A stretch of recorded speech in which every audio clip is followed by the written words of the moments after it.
Hi Sagittarius, welcome to your March astrology and thank you for joining me. This should be a very interesting month for you as we have that powerful solar eclipse in Pisces, but it's exactly connected to your ruling planet Jupiter. And when I mean exactly connected, that the solar eclipse is at 18 degrees of Pisces and Jupiter is opposite at 18 degrees of Virgo. That's the exact connection. Jupiter wanting, Jupiter, you want to expand. Your nature is to experience life. Don't hold me back. I want to go where I want to go. I want to believe what I want to believe. I want to experience life. So there's this big expansion month for you. Now, that happens on the 8th. Let's back up a little bit because Mars is going to go from Scorpio and to your sign, Sagittarius, on the 6th of March. We'll be there for a few months because Mars is going to go retrograde in your sign. If you were born around November 24th, 25th, 26th, 27th, 28th, 29th, you will feel this Mars and Sag energy a lot stronger than the rest of you, because it will be crossing over your sun. So what does this mean? Get going. Be motivated. Stand up for yourself. Get out of my way, because here I come. So, now, can you get into trouble? Yes. I have to be honest. That sometimes Mars conjunct your sun, you can be so motivated to get someplace, your foot can be too strong on the gas pedal and get a ticket. So be careful. Just, pay attention. Or that you can be so forthright in what you are believing and what you want and what you're saying that you say something and go, maybe I should have just thought that instead of said that. But that's okay. You just a little bit of ruffles. You could get your feathers ruffled a little bit with this Mars energy.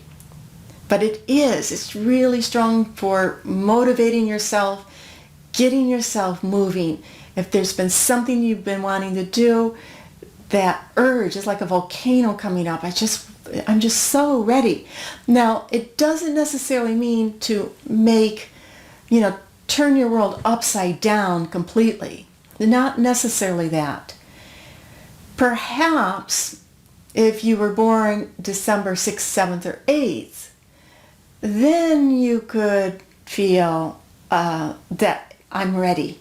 Things in my life are ready to leave my job, to leave the relationship, to leave the city and start new.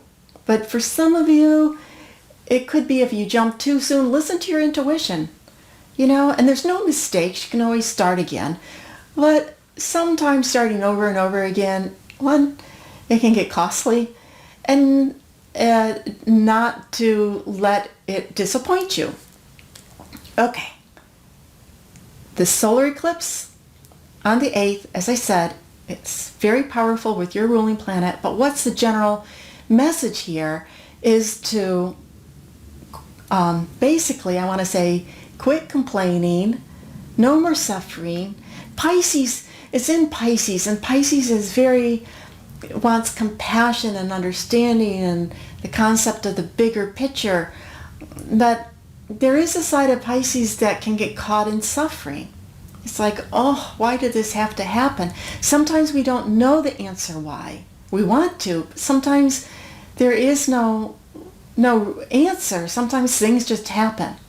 So this eclipse energy is reminding us sometimes things just happen, and it doesn't help to get caught in the suffering of it.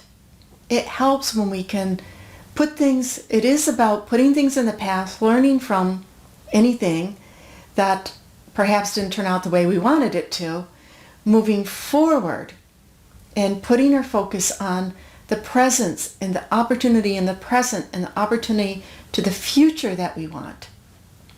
Now, when the sun shifts into Aries on the 20th, then that fire energy, of course, it's your sister sign. So we got this fire energy happening. And Venus is going to be connected with Neptune during this equinox. It's called ingress in equinox chart. And there can be a dream-like energy. What's my dream? What's the ideal that can come with this? Now, 3 days later, the lunar eclipse on the 23rd from Aries to Libra. So the full moon in Libra is shining the light. And where does it shine the light for you?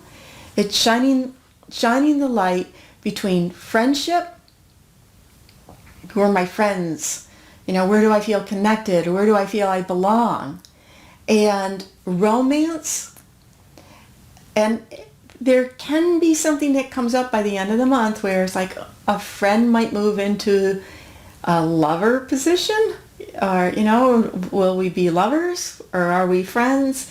There can be some blurriness, especially with this Venus-Neptune energy for you personally, Sagittarius, that it can get a little bit blurry. Do I want you as a friend? Do I want you as a committed relationship? What makes more sense? Now, if that's not where you are in life, then, maybe you have a steady relationship and everything's cool. It's just saying, remember the romance. Remember friendship, keep the friendship strong, but also develop romance in life. Do things that are romantic. And have a good balance between doing the work that you need to do and enjoying life. Remembering that to spend some time with the hobbies, with things that open up, just make you laugh, make your heart sing. So this lunar eclipse, 2 days later, Saturn is stationing retrograde. Now, what does this mean? That Saturn retrograde energy is when that planet is very focused and has more strength. What's Saturn? Responsibility, planning, being sure, taking your time. So even though there's this energy that you have of jumping forward, making things happen, there's a little bit of caution here. Okay? So it is saying just take your time with things. And specifically for you, part of this taking time, part of this energy of where is it that I need to plan, be cautious about, which is so opposite your Jupiter ruler. Because Jupiter, remember Saturn and Jupiter are square this month, so if they work together, it's great. Because it's confidence and enthusiasm and let's go for it with an element of planning. You put those two together, tremendous success.